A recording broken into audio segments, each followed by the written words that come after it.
بسم الله الرحمن الرحيم. الحمد لله. إنا لله وإنا إليه راجعون.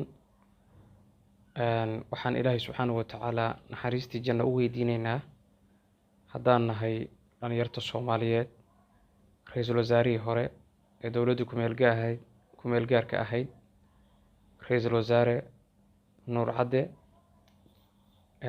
Ilaahay waxaan leenahay subxaanahu watacaala ha geeyo jannatul firdowsa. wuxuu dalka usoo qabtay dadkana ilaahay abaal iyo ajir ha ka siiyo, kitaabkiisa qur-aankana ilaahay midigta ha ka siiyo ayaan leenahay. dhammaanna waxaan leenahay ummadda Soomaaliyeed meel walba ay joogtaan, insha allahu tacaala ha laysa wada cafiyo oo ilaahay subxaanahu watacaala aan wada noqono, oo qofkii ilaahay subxaanahu watacaala wadankan xil usoo qabtay waa la isqardoofahayaa oo xoogaa waa la iska rahaysanayaa.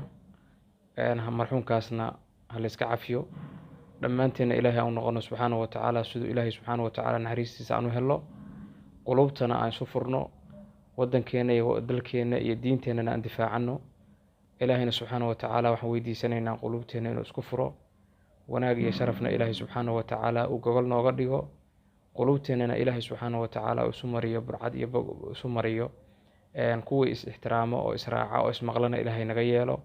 wanaag iyo sharafka iyo qiimaha aan leenahayna ilaahay hayna tuso subxaanahu watacaala. marka dhammaan waxaan leeyahay intii dhimatay oo hore u dhimatay iyo inta dhiman doontaba oo annagu aan ka mid nahayna ilaahay subxaanahu watacaala marka qof walba uu dhinto ilaahay kitaabkiisa gacanta ha ka siiyo.